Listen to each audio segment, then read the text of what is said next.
Vou dar, assim, boas-vindas para todos nessa segunda edição do Conexões Sling. A nossa primeira atividade, para quem não pôde participar, foi no dia 9 de novembro passado. Daí nós contamos com a jornalista Cristine Kish, que eu até vi que acabou de entrar aí, a advogada Ana Gerdau de Mercerrot e o administrador Eloy Oliveira, né? E gostamos muito, vamos continuar então hoje. A Gisele vai conduzir. O que eu queria era agradecer primeiro a participação de todos vocês, e em especial nossos 3 bolsistas que aceitaram participar e contar para nós o que andam fazendo.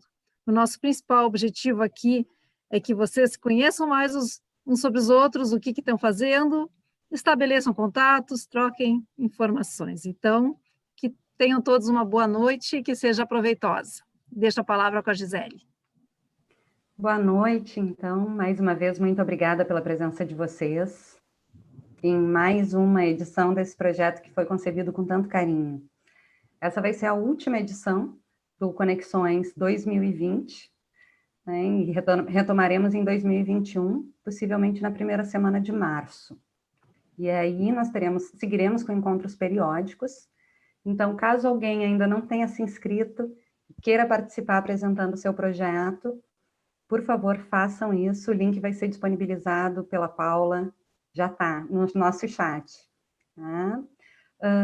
Como a gente divulgou pelas redes sociais, por e-mail, os apresentadores dessa segunda edição do Conexões Sling vão ser a Antônia Talarida Serra Martins, que foi bolsista do programa Global Competitiveness Leadership em 2016.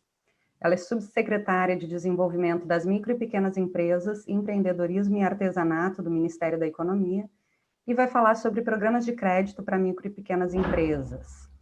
Também está conosco Júlio Frota Lisboa Pereira de Souza, que também foi bolsista do programa DCL em Georgetown em 2015, e ele vai apresentar o Hub de Startups e Scale-Ups Eureka, da qual é fundador e CEO. E também Luiz Fernando Toledo, bolsista do programa Jornalista de Visão em 2019, e vai apresentar a Fiquem Sabendo, que é a agência de dados especializada na Lei de Acesso à Informação, da qual ele é um dos criadores. Cada um terá 10 minutos para apresentar o projeto, e ao término das apresentações, a gente vai ler as perguntas que os participantes enviarem pelo chat para que eles possam responder.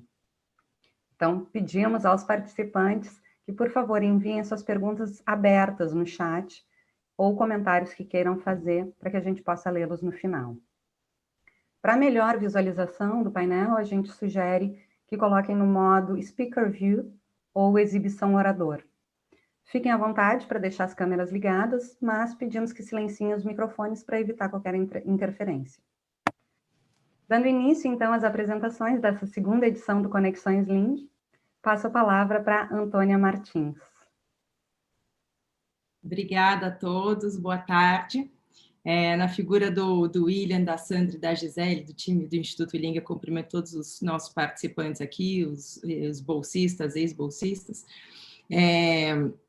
E acho que a iniciativa foi uma ótima iniciativa, eu não pensei 2 vezes em me inscrever, né? E o desafio foi justamente escolher um tema para trazer para vocês, né? Porque até na posição que eu ocupo hoje no governo federal, a tendência é a gente querer vender o nosso peixe, querer falar de tudo que a gente está fazendo, de todos os projetos, e eu não vim aqui fazer isso, eu vim aqui falar de um projeto específico, né, que foi o que eu me dediquei aí todos esses meses de pandemia, que é a parte de acesso a crédito a micro e pequenas empresas. Né? Dos desafios de empreender no Brasil, a gente tem o desafio de formalização, o desafio de ambiente de negócios, a gente tem o desafio de acesso a mercados, capacitação, mas o desafio de acesso a crédito, num período onde as empresas foram obrigadas a fechar as portas, reduzir as atividades, tiveram um impacto muito grande no faturamento, foi o nosso grande desafio foi esse, como é que a gente faz o recurso escoar e chegar na ponta, né? E para alguém que tem uma visão de mundo muito liberal, como esse foi até um conflito que eu passei nesses meses, né? Falei, poxa, vim para o governo federal para reduzir o tamanho do Estado, né? E o que eu mais fiz aqui foi injetar recurso, nas empresas. Então, seria legal contar um pouco dessa trajetória, do que a gente passou, quais foram os desafios, como que a gente enxergou as medidas que foram anunciadas, mas principalmente o que a gente quer fazer de maneira estrutural para fazer o crédito continuar chegando nas micro e pequenas empresas sem depender de recursos da União. Então, eu vou falar um pouco dos desafios. Qual que era o cenário que a gente enfrentou, né? Qual que era o diagnóstico que a gente tinha no início da crise? As taxas de juros de acesso a crédito para micro e pequena empresa giram em torno de 20%, 30% ao ano, né? Mas mais do que isso, muitas vezes essas empresas não têm nem o seu crédito aprovado. 2 motivos. Tem um que é a assimetria de informação. Essas empresas, quando a gente fala de micro e pequena empresa, eu estou falando de empresas que faturam a micro 360 mil reais por ano no teto e a pequena empresa 4 milhões e 800 mil reais por ano. Só que na média, né, isso é o teto, na média uma microempresa fatura 7 mil reais por mês, declarado na Receita. Claro que tem muita informalidade aí, mas olha o tamanho dessa empresa, 7 mil reais por mês de faturamento. Eu sempre lembro os meus colegas servidores públicos que isso é metade da média de um salário de um servidor público, né? Isso de faturamento. Então, o que acontece? Essas empresas não têm contabilidade em dia, elas não têm como demonstrar, comprovar faturamento, tem muita coisa que é informal. Então, isso traz uma insegurança muito grande na concessão do empréstimo. A segunda barreira é a concessão de garantias. Quando você vai pedir o empréstimo, você não tem uma garantia real para apresentar, né? Essas empresas são muito pequenas, elas não têm ativos, né? Então, o que a gente desenhou ao longo desse período de crise? Falou, ó, se eu não superar essas 2 barreiras, eu não vou conseguir fazer o crédito chegar na ponta, né? Não foi uma crise, a gente não passou por uma crise de liquidez, os bancos tinham recurso para emprestar, diferente de outras crises, né? O Banco Central agiu rápido para injetar recursos nos bancos. Qual que ia ser, quanto tempo ia durar a crise, qual que ia ser o resultado, qual que é a perspectiva de inadimplência, ninguém tinha como calcular isso. Então, o que nós aqui no governo federal fizemos?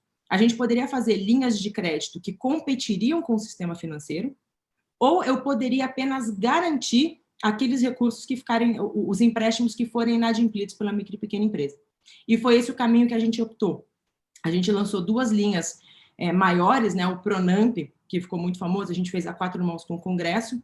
O Pronamp era uma garantia de 100% da União. Então, os bancos faziam empréstimos com recurso próprio, mas no caso desse crédito ficar inadimplido, quem banca é a União, né? E isso, a gente conseguiu com isso reduzir muito a taxa de juros. E nessa linha, a gente deu um passo além. A Receita Federal, para reduzir aquela primeira barreira que eu mencionei da assimetria de informação, enviou uma carta uma carta eletrônica com um comprovante de faturamento dessa empresa em 2019 e 2018. E o banco tinha como verificar através de um código se aquela informação apresentada era verdadeira ou não. Então, reduzir a assimetria de informação, reduzir garantia. O Pronamp foi responsável por 32 bilhões de crédito chegando na ponta, mais de 500 mil empresas atendidas, num universo de 17 milhões. Então, assim, foi um bom programa, mas não atingiu todo mundo. Porque se eu dependo de recursos da União para atingir todo mundo, eu não tenho como, não tem espaço fiscal. Eu precisaria de 300 bilhões. E o outro que a gente fez foi o PEAC-FGI, mais ou menos nessas mesmas condições, né? Então, bom, descobrimos que atuar nas garantias e reduzir a assimetria de informação ajuda o crédito a chegar na ponta. Qual que é o desafio que a gente está passando agora? E antes de entrar no governo federal, tinha uma frase que eu sempre usava para criticar as medidas do governo, que é: nada mais permanente do que uma política temporária do governo federal, né? E a gente está vivendo agora exatamente essa frase, né? A gente fez, tanto com auxílio emergencial, quanto essas medidas de crédito, deram certo, e existe uma pressão para que elas virem permanentes. O que nós estamos tentando fazer aqui? Agora a gente quer partir para as medidas estruturantes. Como é que eu faço? Como é que eu melhoro a simetria de informação de maneira estrutural, sem recursos da União? Como que eu melhoro o sistema de garantias de maneira estrutural, sem recursos da União? É isso que nós estamos trabalhando agora. Então, tem um projeto muito bacana, que a gente está se envolvendo agora, junto com o Banco Central, Secretaria de Política Econômica, que é para aprimorar o acesso às informações cadastrais e fiscais pelos agentes financeiros. Então, a gente está partindo do princípio seguinte: o dado, quem gera o dado é dono do dado. Esse é um princípio da Lei Geral de Proteção de Dados, né? O dado é meu, não é da Receita Federal. Meu dado fiscal é meu. Então, a gente está tentando fazer uma carteira digital, onde você pode carregar todas as suas informações, todas as informações que o governo tem sobre você, cadastrais, fiscais, contrato social, e você opta por apresentar essa informação nas instituições financeiras, e elas podem validar se aquela informação é verdadeira ou não.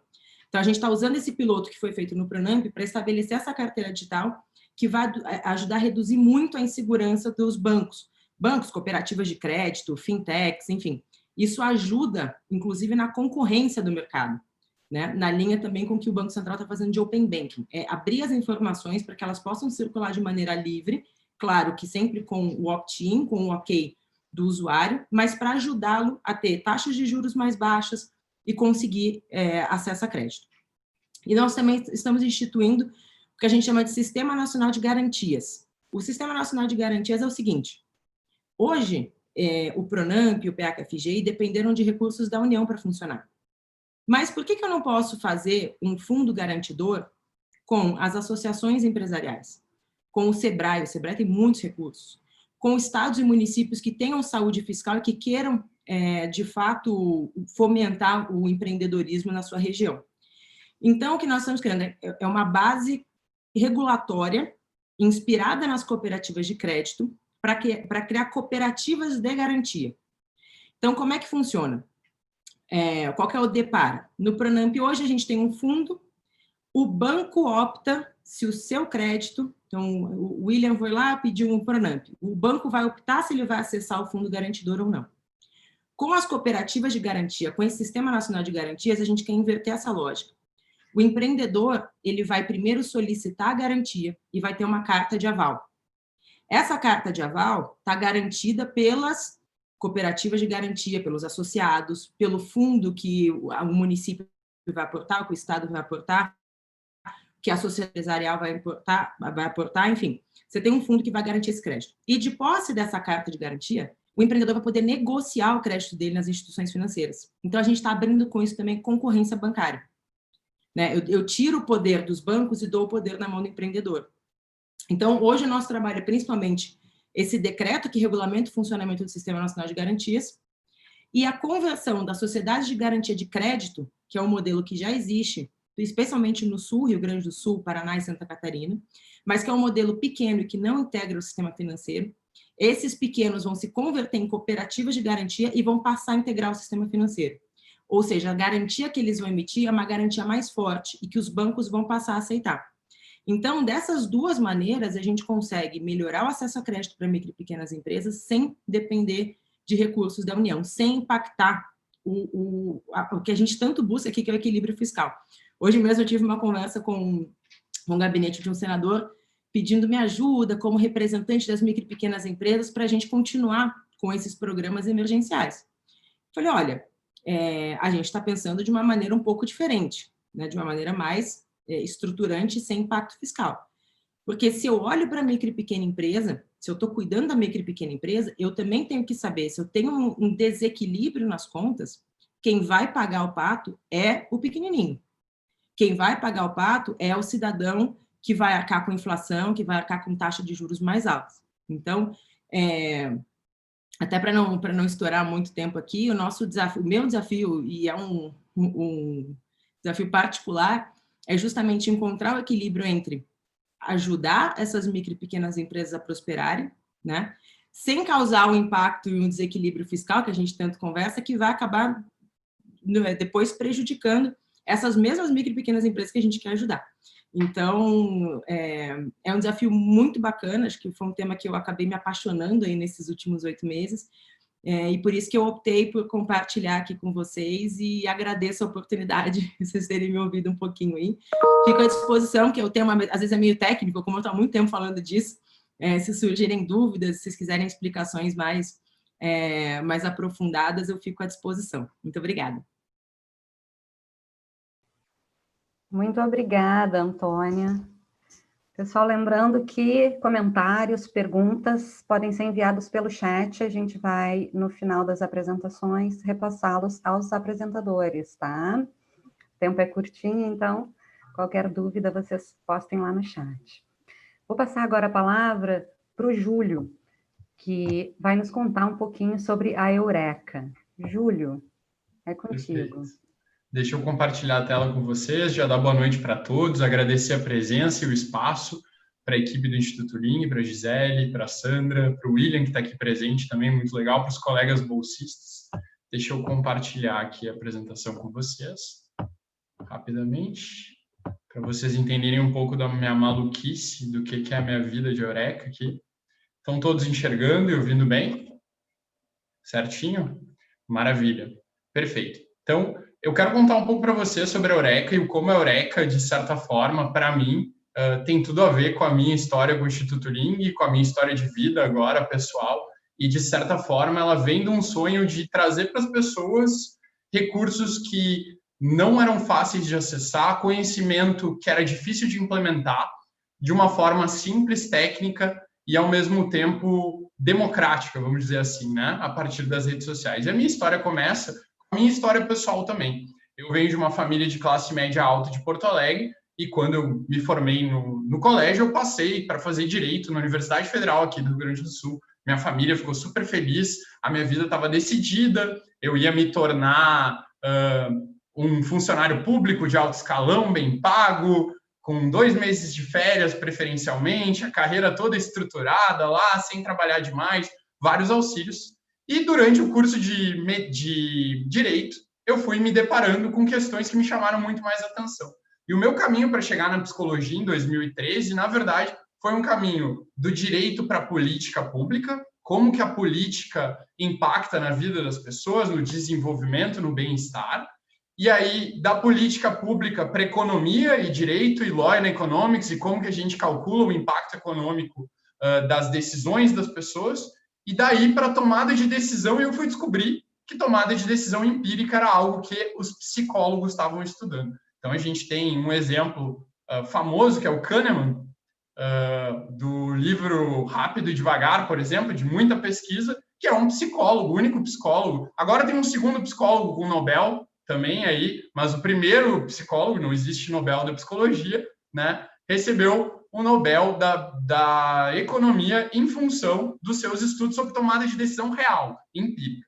E aí, eu que tinha uma visão da psicologia como algo assim, quase místico, técnico, o que vem dos sonhos e a interpretação e uma intersecção entre arte e medicina que eu não entendia direito, fui olhar psicologia científica e me apaixonei. Descobri que a psicologia estuda bem-estar e os efeitos da cultura sobre as pessoas, que a psicologia estuda transtornos mentais, mas estuda também relações positivas, amor, desenvolvimento no trabalho, como atingir excelência, que a psicologia estava estudando tudo isso dentro da academia, mas escondida lá na academia muitas vezes, ou em grandes projetos de empresa, sem que o conhecimento chegasse para as pessoas. E aí parei para me olhar e, num momento de decisão muito difícil na minha vida, resolvi trocar do direito para a psicologia. Eu tinha feito vestibular já para economia, tinha passado logo que me formei aqui também na Federal, e aí troquei para psicologia dizendo assim, não, eu quero aprender isso, mudou a minha vida, esse assunto, aplicar as coisas de psicologia fez muita diferença, eu tinha uma vida que estava fluindo bem para todos os padrões, assim, mas eu não era tão feliz, fui parar na psicologia. Tá? Essa minha foto com um olhar meio psicopata é porque, sabendo que eu ia trocar de área, eu resolvi, de alguma maneira, começar a empreender também, porque eu sabia que passava por empreendedorismo. Então, abri escritório de advocacia no interior, peguei diversas causas, fui franqueado da Cacau Show no interior, sócio de uma prima, enquanto eu estudava psicologia já mais velho. Tá? Nesse meu estudo de psicologia, eu resolvi fazer o caminho do empreendedorismo, de levar a psicologia para a vida das pessoas. Então, eu fundei a Empresa Júnior. Vocês veem aqui na foto a gente numa sala improvisada, a turma inicial, começando os trabalhos de Empresa Júnior na psicologia, para trazer psicologia para a vida das pessoas, com uma pegada de como tornar aplicável o que a gente aprendia dentro do meio acadêmico. Organizei o TEDx URGS aqui por 2 anos, fui organizador oficial, também tentando trazer grandes descobertas da academia que eram imediatamente aplicáveis para a vida das pessoas e trazendo isso para a vida de todo mundo de uma maneira clara e aberta que a tecnologia permite. Em 2016, eu fui agraciado com a bolsa do DCL, assim como a Antônia, mas anos anteriores a da Antônia, né? Estou mais velho que a Antônia aqui no processo. E lá durante o programa, eu tinha uma ideia de fazer um grupo de estudos e juntar pesquisadores para analisar o impacto econômico de políticas públicas e, eventualmente, fazer lobby, tentando passar algumas políticas públicas, como, sei lá, mudar o default da doação de órgãos para doador em vez de não doador. Então, opt-out em vez de opt-in, né? Coisas desse tipo. Mas chegando lá, instado pelos professores e pelos colegas, eu resolvi botar no jogo a minha paixão, que era realmente tentar fazer Eureka, tentar trazer de dentro da empresa júnior desse mundo um empreendimento mesmo, algo que fosse trazer para as pessoas com qualidade esse conteúdo que tinha feito tanta diferença na minha vida. E o nosso sonho era e segue sendo o sonho grande da Eureka, ou o Massive Transformative Purpose que a gente tem, é erradicar desperdício de potencial. Ele é megalomaníaco de propósito. Vocês vão ver que um pouco da megalomania está indo para o caminho certo, eu acho. Falta muito e nunca vai dar para atingir isso, mas esse é o nosso sonho lá. E em 2016, junto com meus sócios que estavam fazendo junto comigo graduação de psicologia, que tinham começado a empresa júnior comigo, bem mais novos do que eu, num canto, num quarto de um deles, que a família era do interior, a gente resolveu começar efetivamente a Eureka. E aí a gente começou a Eureka com essa ideia de botar na mão das pessoas o conhecimento prático. Então aqui vocês estão vendo as primeiras iniciativas gratuitas que a gente mesmo programou em cima desse site de edição de site e que ainda funcionam e são importantes até hoje para a gente. Então aqui tem o símbolo, por exemplo, do Durmazen.com, que ensinava para as pessoas a aplicar a higienização do sono, relaxamento, para que as pessoas pudessem combater insônia. Tem aqui o Desacelera.com, que é uma série de exercícios baseados em psicologia científica para reduzir a ansiedade, combater a ansiedade. O Não Esquenta para Raiva, que é esse do foguinho aqui embaixo, para as pessoas poderem lidar com um momento de sequestro emocional e raiva. O FuiLaIFiz.com, que ajuda as pessoas a organizar tarefas e pensar em como combater a procrastinação, tanto do ponto de vista cognitivo como comportamental. E o Radiante.me, que ajuda pessoas que estão desanimadas ou tristes a combaterem e a andarem para a direção certa. Não sei se vocês já viram, mas a doença hoje mais incapacitante, que mais afasta as pessoas do trabalho, é a depressão, efetivamente. E 1 em cada 5 pessoas vai desenvolver depressão em algum momento da sua vida. Então, a gente queria combater todas essas coisas. Para além disso, a gente começou a produzir muito conteúdo gratuito. E esse conteúdo foi crescendo. Aqui tem alguns dos vídeos que a gente fez, então vocês podem ver, por exemplo, no canto esquerdo ali, 5 sinais de depressão e ansiedade, e o nosso alcance lá de mais de 25 milhões de pessoas. Diversos infográficos, aqui um infográfico nosso sobre suicídio, de 7,5 milhões de pessoas atingidas no Facebook, lá no começo, em 2017, e a gente viu que era um assunto que as pessoas queriam, que podia, sim, impactar na vida das pessoas, que era muito importante e que não estava sendo atacado. Ele ficava na academia, lá, quietinho, e não vinha para a vida direta das pessoas. Só vinha quando dava uma crise muito grande, por exemplo, e a pessoa tinha que procurar internação ou cuidados psicológicos. E muita gente ainda tem muito preconceito com a ideia de psicologia. Nesse sonho, enfim, de criar, deixa eu voltar aqui, de criar esse material, a gente foi construindo a empresa. E eu vou contar para vocês um pouco de como ela se estrutura. Porque a gente não é uma iniciativa, não é uma ONG, não é uma iniciativa sem fins lucrativos, a gente é sim um hub de empresas que conseguiu transformar num negócio tudo isso, enquanto ao mesmo tempo oferece conteúdo, ferramentas de graça para as pessoas e atrai as pessoas por aí. Aqui são alguns dados do que a gente está tentando acumular num lugar só, cada vez mais no nosso site, no aplicativo, ferramentas para as pessoas poderem lidar com todas as questões psicológicas, tanto a parte difícil quanto a parte de desenvolvimento pessoal, de relacionamento, autoconhecimento, trabalho, competências emocionais, toda essa parte. Então, a gente tem hoje um aplicativo com mais de 50 mil downloads aqui, ele recém saiu, mas que tem conteúdo, uma estrutura de feed, as partes de constelações, que eu já contei um pouquinho para vocês, da versão inicial, hoje é uma versão por aplicativo. A gente desenvolveu uma inteligência artificial também, que conversa com as pessoas sobre psicologia, que é a nossa robozinha que está aqui do lado, já conversou com mais de 100 mil pessoas, originalmente no Facebook, hoje estruturada aqui, e coleta dados também, acompanha, dá esse apoio todo. A gente cria diversos cursos online, que é um dos nossos braços, embora não seja o mais importante, mas que movimenta muita gente com conteúdo sobre como lidar com dependência emocional, terapia, como lidar com depressão, ansiedade, se desenvolver, enfim, tá? E uma parte toda de testes psicométricos para permitir que as pessoas se conheçam mais, se desenvolvam e saibam como agir em diversas jornadas, tá? Dentro da parte de como isso se estrutura, o que a gente descobriu? Ao chegar a mais de 1 milhão de seguidores nas diversas redes sociais, ao impactar tanta gente, tem tantas avaliações, são mais de quase 3 mil avaliações, nota 4.9 na média de Facebook e Google aqui, a gente começou a criar negócios e entender que em volta da Eureka e desse sonho, a gente podia ter diversos negócios para sustentar não só o sonho, como o nosso desenvolvimento de vida, né? Porque é importante também poder realizar os nossos sonhos pessoais. Então, a gente criou uma estrutura de franquias de consultórios de terapia. Hoje, a gente está espalhado por todas as regiões do Brasil, são 40 terapeutas, tá? Além de uma terapeuta no México e um terapeuta da República Dominicana que mora no Brasil, mas atende a nossa comunidade em espanhol. E a franquia está se expandindo extremamente rápido, tá? Em scale up.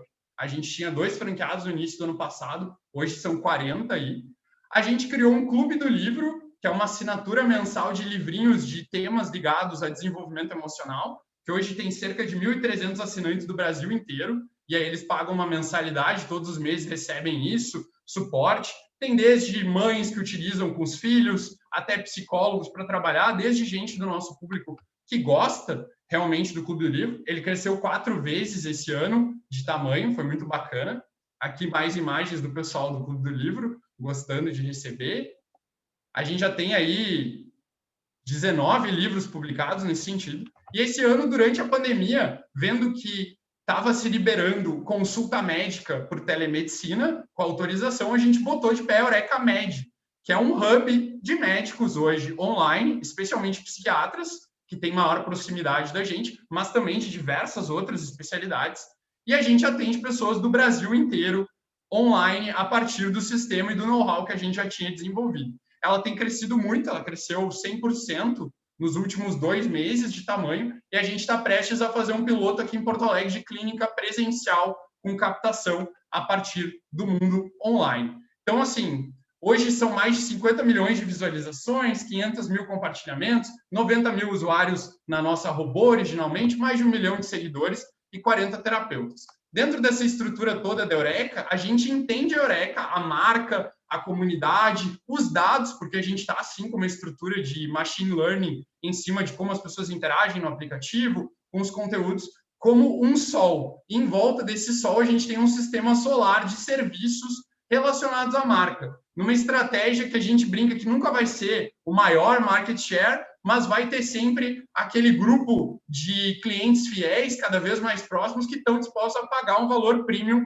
para atingir e receber esse serviço, ao mesmo tempo que a gente tem tanto serviço gratuito, tanta coisa para todo mundo, que é parte do nosso propósito. Então, a gente tenta erradicar o desperdício de potencial assim, e recentemente, no nosso braço de startups, a gente, nessa ideia de transformar a Eureka numa espécie de one-stop shop de desenvolvimento pessoal e de saúde, né? Medicina, psicologia, cursos de desenvolvimento em outras áreas, a gente começou a produzir conteúdo sobre educação financeira e coletar dados de educação financeira, começou a produzir conteúdo de autoconhecimento propriamente, está entrando no mundo jurídico, ensinando direitos para as pessoas, ajudando as pessoas a fazerem trâmites previdenciários, etc., e acoplando novos serviços para que as pessoas tenham um lugar único que elas confiam para erradicar desperdício de potencial. Tudo isso sem esquecer de ter um sistema gratuito que presta um serviço de utilidade pública na base, mas que, ao mesmo tempo, se financia pela qualidade dos serviços e pela noção estratégica do que a gente está fazendo.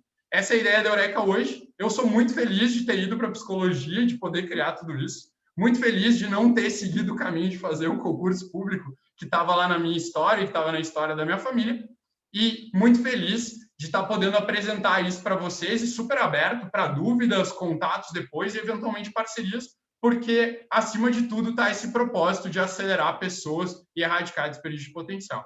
Muito obrigado, galera. Desculpa a correria, a velocidade de falar, assim, para garantir que eu ia cobrir todo o assunto, mas obrigado pela oportunidade. Maravilha, Júlio. Muito obrigada pela apresentação. Lembrando, pessoal, que enviem perguntas e comentários pelo nosso chat E ao final das apresentações a gente vai repassá-las aos apresentadores. Passo agora a palavra para o Luiz Fernando, que vai nos contar sobre a Fiquem Sabendo. Boa noite, pessoal. Muito obrigado pelo convite. Fico muito feliz de estar aqui com esse público tão qualificado. É a primeira vez que eu apresento Fiquem Sabendo para o grupo, né? Quando eu participei do processo seletivo da Bolsa, ele estava começando, inclusive no meu processo seletivo, eu falei que eu estava iniciando esse projeto, né? E hoje, 2 anos depois, eu ainda não consegui, 1 ano depois, na verdade, né? Eu não consegui fazer a Bolsa ainda, principalmente por causa da pandemia e tudo mais, mas esperando aí que 2021 venha com tudo. Mas o projeto, Fiquem Sabendo, avançou muito. Então, eu queria mostrar para vocês alguns resultados e até apresentar, não sei se temos alguns jornalistas também aqui na lista, então, alguns podem conhecer, e quem não conhece, eu quero convidar para participar também do projeto. Deixa eu colocar a apresentação.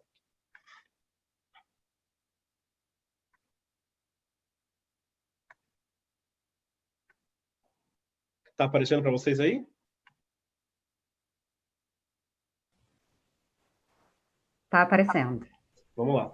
Bom, o que é Fiquem Sabendo, né? Fiquem Sabendo é uma agência de dados independente especializada na Lei de Acesso à Informação, que é uma lei que foi sancionada em 2011 e regulamentada em 2012 no Brasil, que diz que qualquer informação que for referente a órgãos públicos precisa ser pública também. Então, se você quiser saber o salário de algum servidor público, se você quiser saber detalhes, nem que seja um detalhe muito minucioso de um contrato, seja de um município, de um estado, com o governo federal, do legislativo, do judiciário, isso é um direito de qualquer cidadão, independentemente do motivo de você querer ter acesso àquele dado, independentemente de se você é um jornalista, você é um advogado, se você é uma pessoa comum querendo fiscalizar o poder público na sua rua, isso é um direito.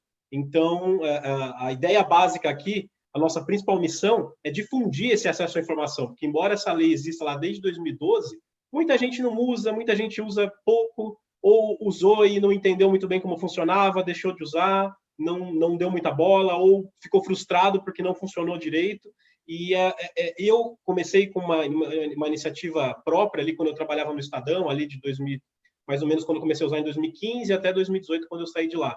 E também outros colegas que usavam em outras redações. Então, o fundador, né, a primeira pessoa que começou a ideia de Fiquem Sabendo é o Léo Arcoverde, que hoje trabalha na Globo News. Inicialmente era um site que ele tocava sozinho, e aí em 2018 a gente criou um CNPJ, se juntou com outras pessoas, tem a Maria Vitória Ramos, tem uma equipe hoje de pessoas que fazem esse trabalho.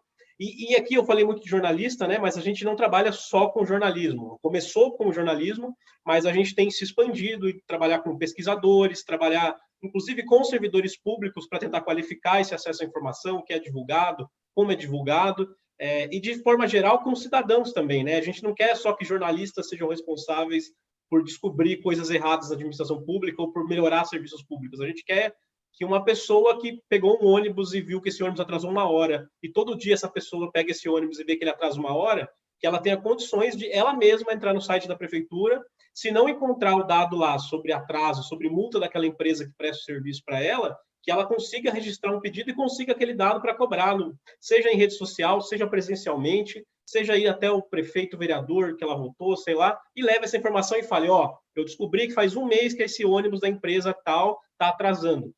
Que sim, o papel dos jornalistas é fiscalizar, mas os jornalistas são poucos, não tem tanto jornalista assim para fiscalizar o tanto de problema que existe na cidade, ainda mais pensando na questão que nem toda cidade tem redação, nem todo estado tem uma redação forte, nem todo assunto é nacionalizado, né, como São Paulo, Rio de Janeiro, Brasília. Então, o que acaba acontecendo é que alguns assuntos acabam ficando meio de lado. Então, é importante que as pessoas saibam fazer isso. Então, tentando resumir como a gente trabalha, né? Muito usando a própria lei de acesso à informação, então obtendo dados de relevância pública dos mais diversos assuntos, fazendo denúncias para os tribunais, então Tribunal de Contas da União, Tribunal de Contas do Estado, aqui em São Paulo e outros estados, para que dados que não são divulgados comecem a ser divulgados. Então, vou mostrar alguns exemplos também aqui.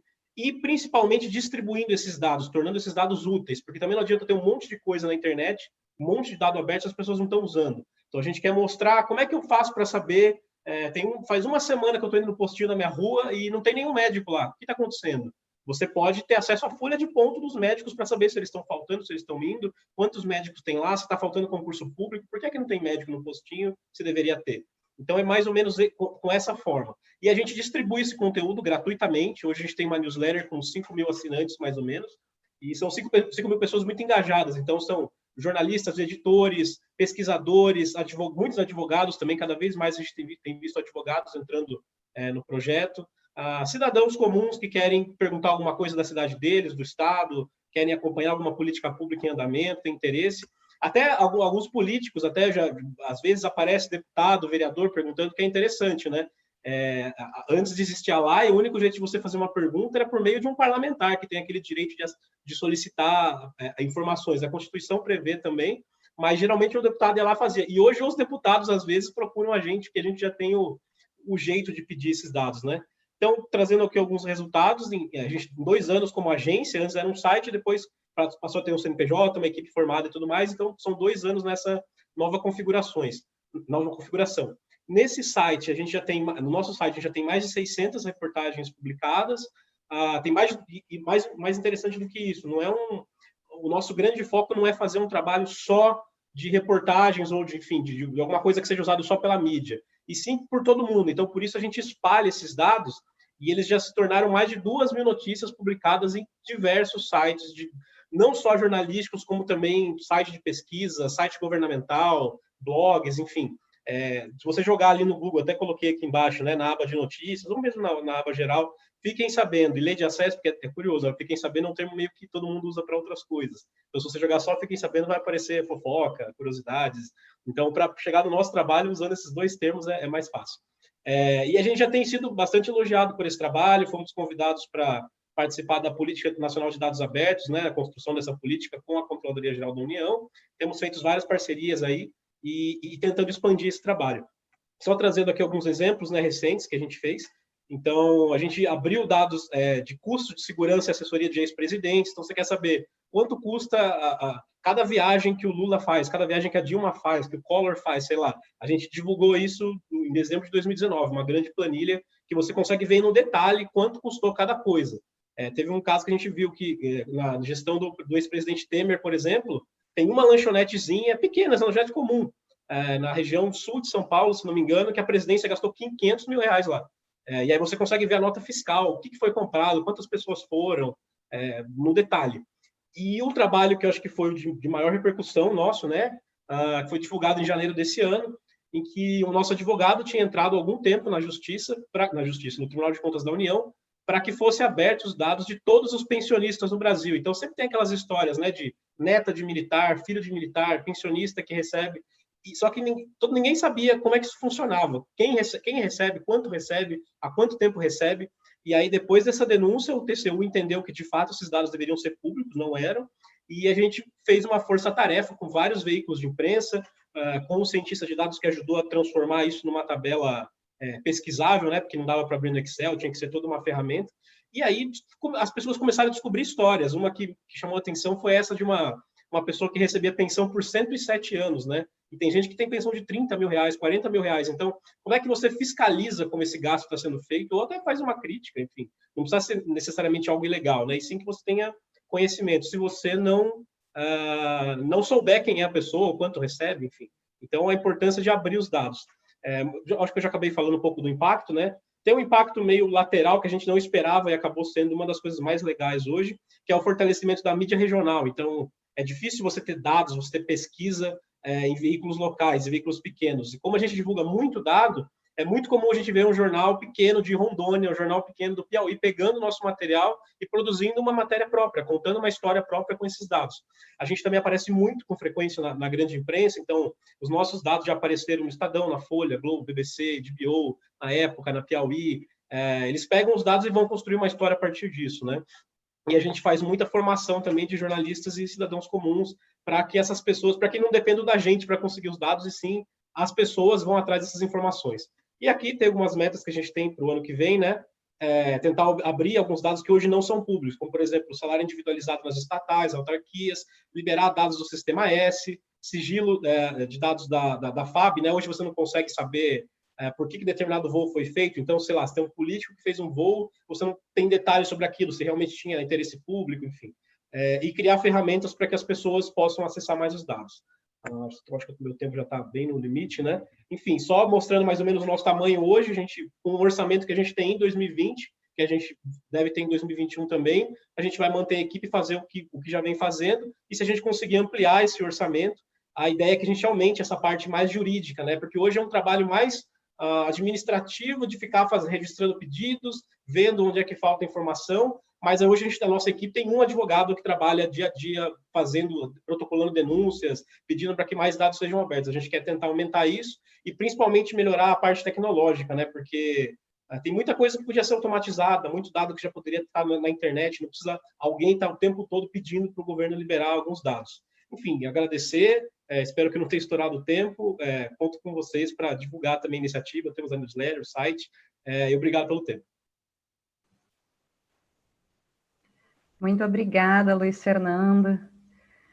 Então, vamos passar para a parte de perguntas. Temos uma primeira pergunta aqui para a Antônia. Antônia, expectativa versus realidade. Quais os maiores desafios que tu encaras na atuação junto ao setor público?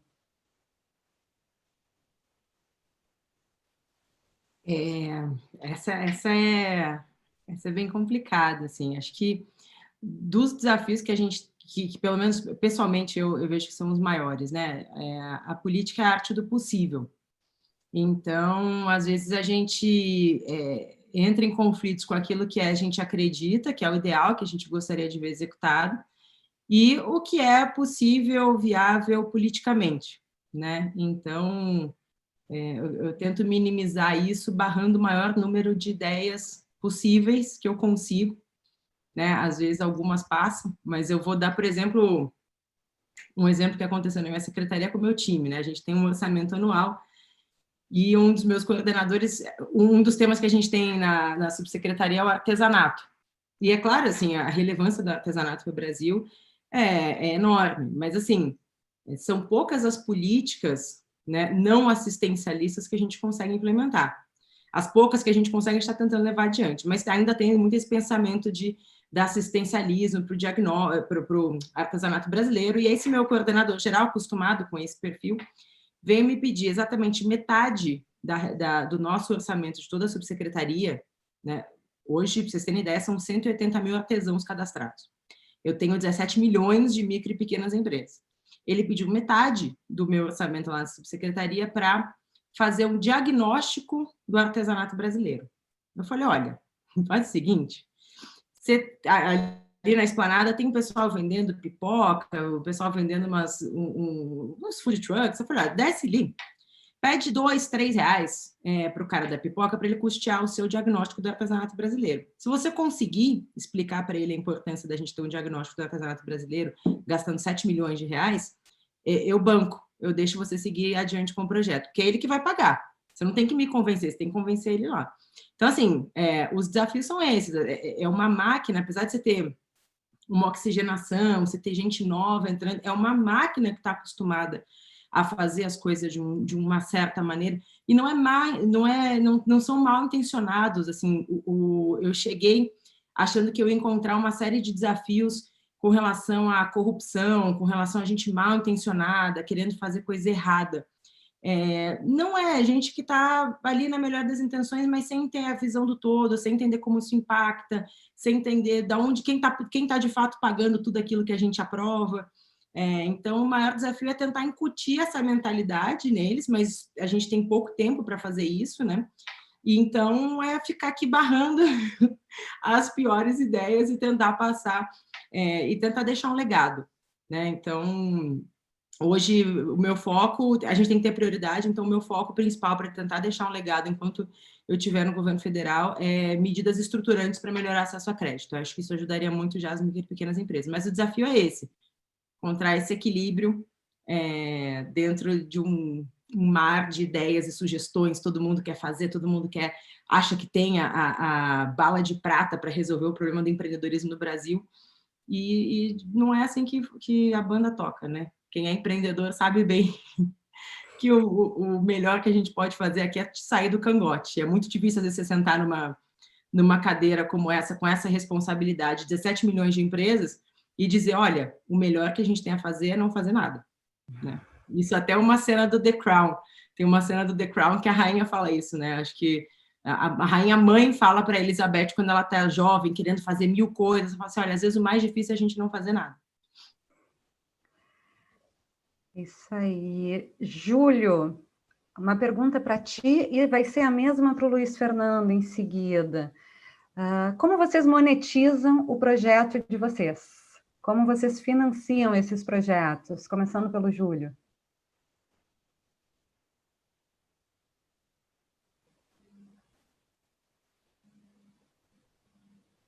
Júlio? Tá no mudo, tá no mudo. O Júlio tá no mudo. Tá, obrigado. Agora sim? Tá. Era o medo de atrapalhar a Antônia e o Luiz Fernando aqui. Enfim, de diversas formas, né? Em torno do projeto, a gente tem diversas empresas, algumas em fase de scale-up, outras em fase de startup, e todas elas têm receita própria. Então, por exemplo, na parte de terapia, a gente, como uma franqueadora, recebe royalties dos atendimentos feitos pelos nossos franqueados, terapeutas, né, propriamente, recebe taxa de adesão. Na parte do Clube do Livro, é cobrado uma mensalidade, efetivamente. A gente, de vez em quando, doa Clube do Livro para instituições, etc., mas o grosso dos nossos clientes paga mensalidade. Os cursos online mais aprofundados também têm uma estrutura de pagamento. As consultas médicas são pagas por consulta. Então, funciona como uma empresa, só que com um braço social e um canal de aquisição de clientes também, de relacionamento com o público, muito forte, aproveitando que o digital permite que o nosso custo marginal de oferecer um serviço, em alguns casos, seja praticamente zero, né? Então, a gente tenta fazer isso, mas o grosso dos nossos serviços é pago, né? O que é disponibilizado são muitas ferramentas digitais e conteúdo, sobretudo.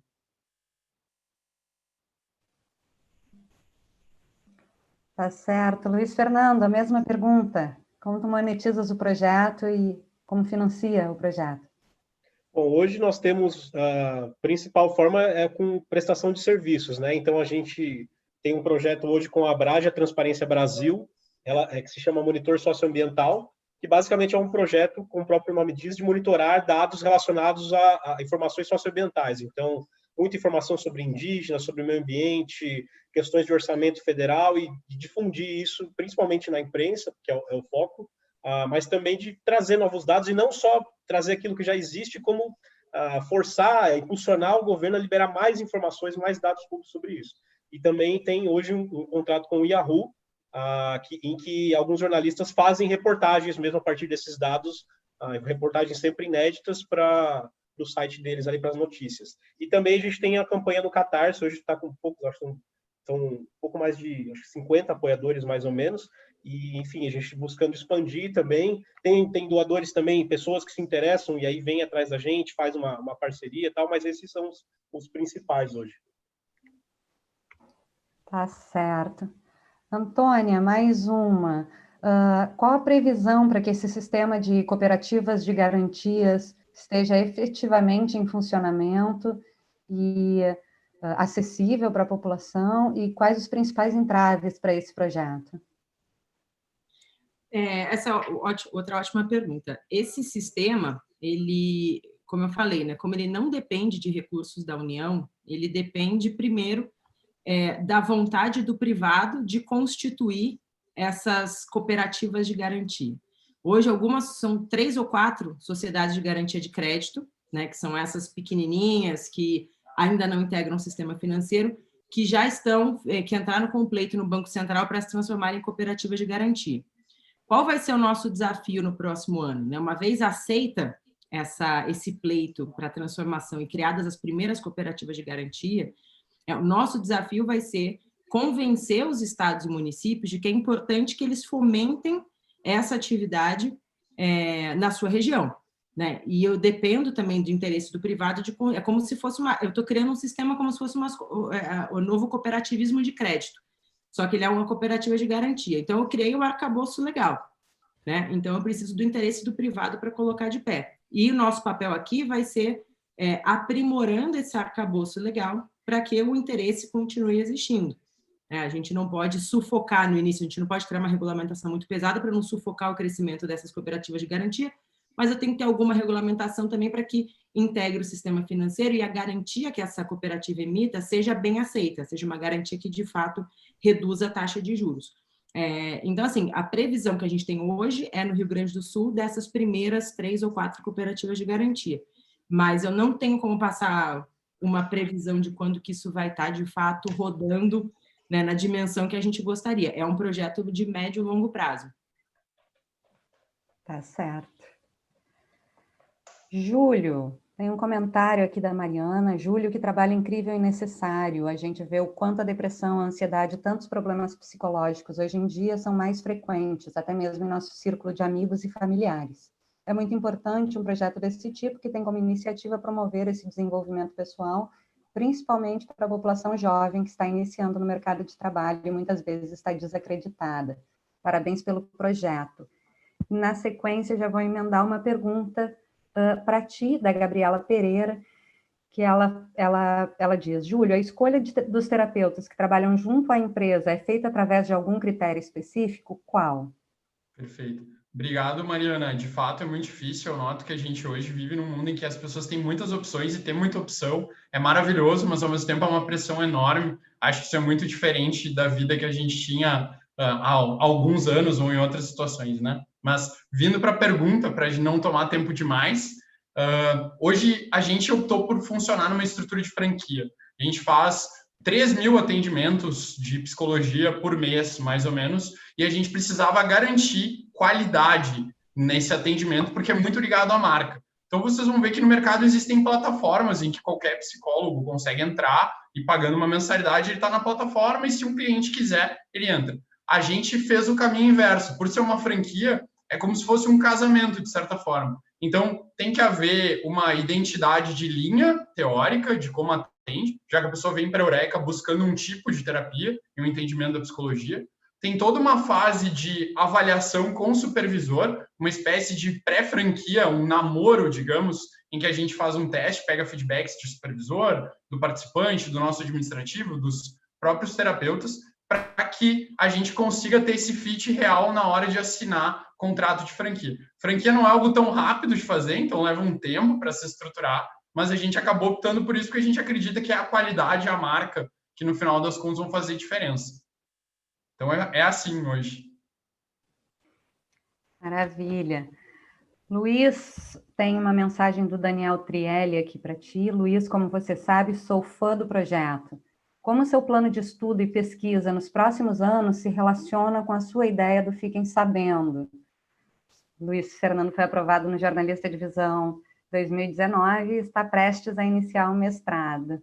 E aí, Luiz? Legal, Daniel. Obrigado pela pergunta. Inclusive, estou usando todas as suas dicas para me inscrever nas universidades. Bom, tem dois principais planos na meta, né? Que um deles é a Harvard Kennedy School, que eu já apliquei agora, nessa semana, e também tem a Columbia. Na primeira seria uma coisa mais de administração pública, e na segunda, jornalismo de dados. A ideia que eu percebi é que, assim, o nosso trabalho assim, é um trabalho muito de formiguinha, né? Tem que ficar ali o tempo todo caçando. Enquanto que, para você ter alguma mudança de fato, um pouco mais estrutural, você tem que, primeiro, ter políticas de abertura de dados vindo do outro lado. Não dá só para as pessoas ficarem pedindo. Muitas coisas já deveriam estar na internet. Então, eu vejo cada vez mais, a minha pesquisa de mestrado hoje, que eu faço mestrado na FGV, terminando já, na verdade, mostra que o cidadão solicitando não resulta em muita coisa, porque só se você tiver muitos cidadãos solicitando ao mesmo tempo. Poucos cidadãos, o impacto não é tão forte. Então, tem algumas coisas que já precisam vir do lado de lá.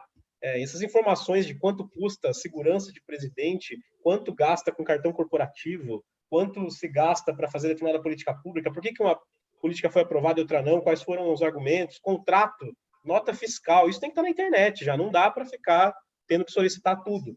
Então, eu tenho pesquisado muito isso de como funciona aquele setor de determinado órgão. Hoje estou muito focado nas Forças Armadas, né? Pesquisando os documentos sigilosos das Forças Armadas. Por que eles guardam tanto isso? Qual que é a preocupação em abrir isso na internet? A gente sabe que tem uma parte que é política, mas tem uma parte muito grande que é simplesmente tecnológica. Faltam meios de digitalizar os documentos, faltam meios de colocá-los na internet, de torná-los pesquisáveis, enfim.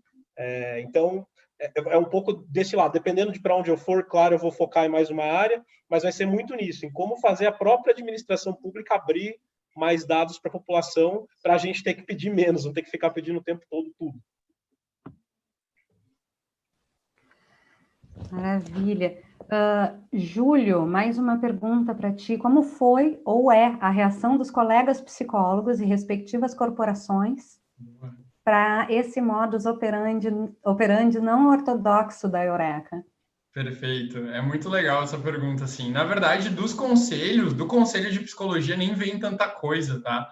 Porque a gente faz tudo dentro da legalidade. Mas dos colegas muitas vezes vem. Então, assim, sei lá, a gente está anunciando que está com captação aberta para novos franqueados e um colega desavisado, que não sabe como funciona, coloca embaixo. Mas pode isso? Cadê o Conselho de Psicologia? Não tem nenhum tipo de regulamentação. Infelizmente, o nosso Conselho da Psicologia, ele cria uma certa atmosfera de medo mais para cima dos próprios psicólogos do que propriamente uma regulamentação melhor da profissão ou algo assim, tá? Eu sou advogado também, né? Então eu estou nos dois e eu consigo ver a diferença gritante da OAB e da atuação da OAB, que tem suas falhas também, mas que foca muito no advogado também como alguém que recebe serviço do conselho para o Conselho da Psicologia, que, assim, é triste mesmo, assim. Sendo politicamente incorreto aqui com vocês.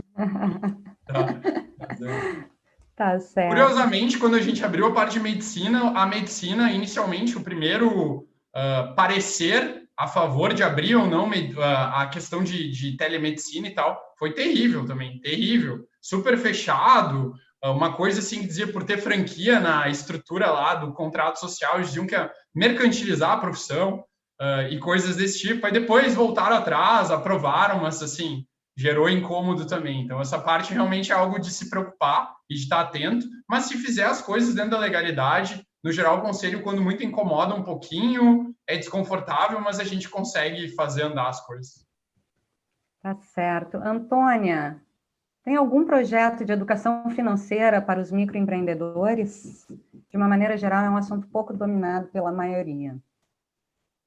Não, com certeza, o desafio de você, quanto mais esses empreendedores têm acesso a crédito, maior a importância deles se educarem financeiramente, né? Até um desafio quando a gente fala de microcrédito, como é que você garante que esse microcrédito vai ser usado em atividade produtiva e não para consumo, porque depois esse empreendedor não consegue pagar, e a gente tem que pensar nisso, né? Questões de superendividamento e tal. Mas, quando a gente fala de educação financeira, capacitação, isso fica a critério do SEBRAE. A nossa subsecretaria ela é muito pequena em estrutura para, de fato, conseguir alcançar esses micro e pequenos empreendedores. Então, ou a gente delega para o SEBRAE tem uma série de cursos nesse sentido, ou a gente faz parcerias, e uma delas que a gente está fazendo agora é com o Facebook. A gente está fechando uma parceria, eles têm algumas iniciativas muito bacanas, e aí, nesse convênio que a gente faz, a gente dá visibilidade para o que eles já estão fazendo, ferramentas gratuitas, né? E a gente entra como apoiador dessas iniciativas. Acho que é a melhor maneira da gente atuar, né, com as estruturas já existentes. Porque se a gente for agora começar a criar um curso e tentar ter a capilaridade de um Facebook ou de um SEBRAE, não adianta. Mas se você procurar na plataforma do SEBRAE, tem bastante coisa. O SEBRAE faz... Em algumas dessas linhas de crédito, o SEBRAE pode fazer o acompanhamento, né? E você tem uma linha de crédito específica, essa já é mais antiga, não é da pandemia, mas que é o microcrédito produtivo orientado, onde os bancos podem usar recursos do compulsório para a concessão de microcrédito, e esse microcrédito necessariamente tem que passar por uma orientação, né? Então, você tem um critério de visita, de acompanhamento mínimo para a concessão desse microcrédito. Mas o SEBRAE tem vários cursos, e agora a gente deve anunciar em breve, ainda antes do final do ano, esse convênio com o Facebook, para uma plataforma que foca muito também em educação financeira para empreendedoras mulheres, né? Tem um dado interessante que saiu, acho que foi no relatório da OCDE, né? Que os negócios das mulheres acabaram mais impactados porque a tendência das mulheres é investir muito mais do seu recurso próprio do que o recurso de terceiros. Os homens costumam ter um perfil mais arrojado na atividade empreendedora e de empreender com recursos dos outros. As mulheres são mais conservadoras. Então, quando você tem um cenário de impacto muito grande no seu faturamento, a mulher está perdendo recurso próprio. Então, o Facebook está bem direcionado aí para essa linha de educação financeira para mulheres. É um projeto bem bacana. Legal. Última pergunta para o Luiz, então, a Cristine Kist. fala: parabéns pelo projeto e pelo seu trabalho, que é impressionante. Você sente interesse dos governos em melhorar os sistemas de acesso à informação ou isso ainda é negligenciado? Já foram procurados por algum órgão público para prestar consultoria, por exemplo? Bom, é interessante que todo governo, independentemente do governo, esquerda, direita, como for, vai querer dificultar acesso a dados que vão prejudicar ao governante, né? Isso não é meio esperado até. Mas é uma coisa muito legal de ver, assim, eu que uso há algum tempo e conheço pessoas que ajudaram na aprovação da lei e tal, talvez pelo fato da lei ter sido aprovada com a participação social, com muitas entidades envolvidas, muita gente que se envolveu nesse projeto, hoje é muito difícil retroceder. Teve algumas tentativas em outros governos, nesse governo, e que rapidamente a própria sociedade já se colocava e falava: não, isso não pode acontecer porque vai diminuir a transparência. E o próprio governo recua. É interessante também que foi criada uma estrutura muito interessante, que é a Controladoria Geral da União, muito importante, que hoje eu diria que é o principal responsável por fazer a lei funcionar na prática. Então, sei lá, vou citar um exemplo aqui. Eu estava muito interessado em ler em detalhes os contratos da cloroquina, da compra de cloroquina pelo Exército. Isso era muito difícil de conseguir com o próprio Exército. Tentei entrevista, tentei falar, a gente mandou o repórter para lá e não queriam abrir, assim, simplesmente, o que para mim é inaceitável. Como é que você compra um produto com dinheiro público para fabricar em um laboratório público e o contrato é privado, o contrato é secreto? Não existe isso. Então, a gente insistiu, e daí existe um sistema na LAI que você vai recorrendo até que chega na CGU, a Controladoria Geral da União. E aí a CGU chegou para o Exército e falou: não, tem que abrir, abre para o jornalista. E aí a gente mandou uma pessoa lá, pegou os contratos, alguns eles mandaram por e-mail e tal, e a gente conseguiu mostrar várias questões aí de problemas com essa compra, de preço, de questionamentos que tinham sido feitos jurídicos, de favorecimento a uma empresa lá, enfim. Então, eu diria que existem tentativas, mas, ao mesmo tempo, foi criada uma estrutura que tem se mantido. Não sei se está melhorando, mas, pelo menos, está se mantendo em muitos pontos por causa desse conjunto de sociedade e mais instituições como a CGU que parecem funcionar bem. E, em relação a convite, a gente foi convidado pela própria CGU para participar da discussão da Política Nacional de Dados Abertos, e é bem comum a gente ser convidado para participar de evento. Então, semana passada, o nosso advogado estava num evento da Câmara dos Deputados justamente discutindo a importância da lei, o que a gente faz e tudo mais. A gente é muito convidado por Tribunal de Contas, eventos dos próprios serviços de informação, que são os departamentos dos órgãos públicos que são responsáveis por fornecer os dados quando alguém pede pela lei. Então, eles vêm procurar a gente para melhorar processos e tal. Então, eu acho que a gente tem ficado bastante conhecido nessa área. Claro que tem algumas entidades que já trabalham há mais tempo, né? Transparência Brasil, Artigo 19, mas dentro do nosso propósito, que é uma coisa mais de pegar os dados e transformar em reportagens, transformar em artigos, transformar em pesquisa, a gente tem se tornado uma referência até que rápido, né? Começando em 2018, muita gente tem procurado a gente, sim.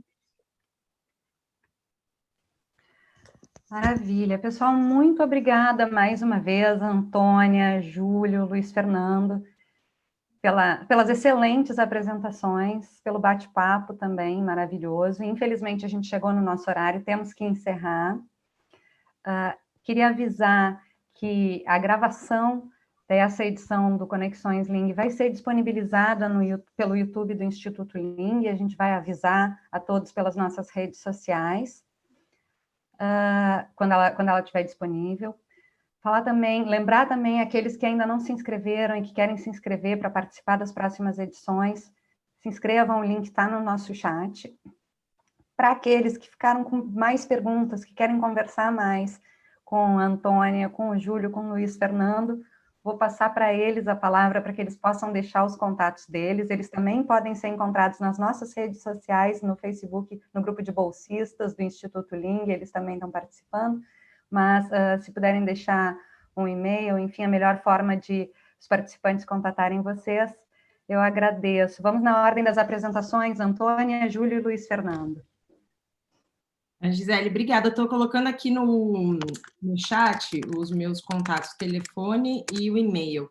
Mas eu já adianto que, assim, o WhatsApp eu respondo muito mais rápido, né? Quaisquer dúvidas, sugestões, enfim. O e-mail acabou se tornando uma ferramenta um pouco obsoleta. Assim, a gente recebe tanta coisa, eu sou copiada em tanta coisa que o WhatsApp funciona melhor. Mas eu só queria, então, agradecer novamente essa oportunidade, parabenizar o trabalho do Júlio, parabenizar o trabalho do Luiz. Eu acho que essa parte de lei de acesso à informação tem um outro componente, só se eu puder fazer uma complementação muito rápida, que é um componente muito engraçado que você vê no serviço público, que é o medo da responsabilização.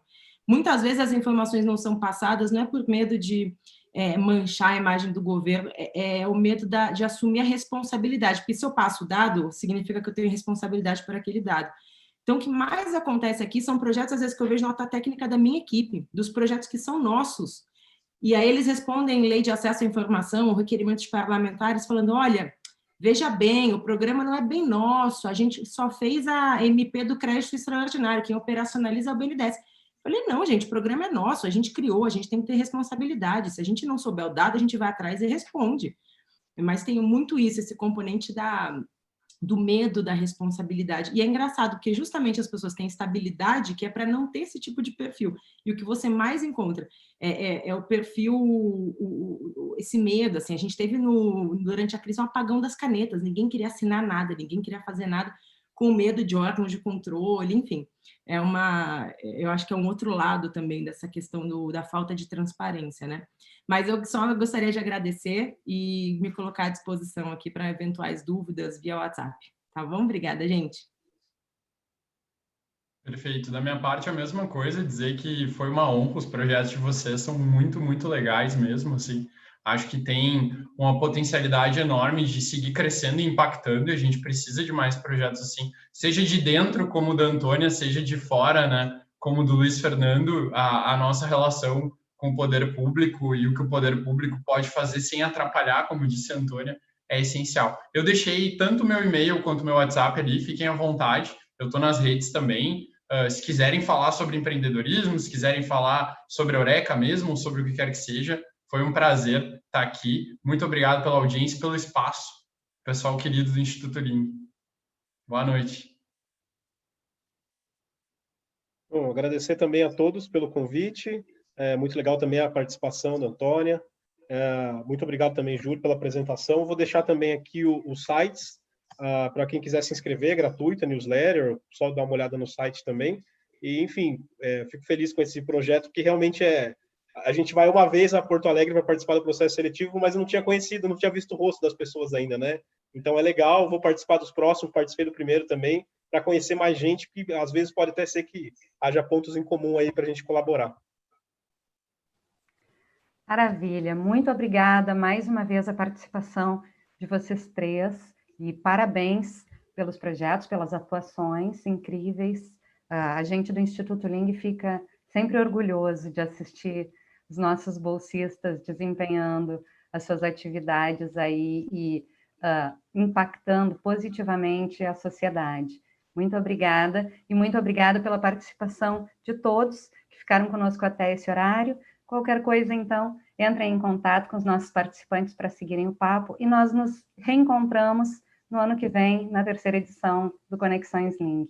Obrigada e boa noite a todos.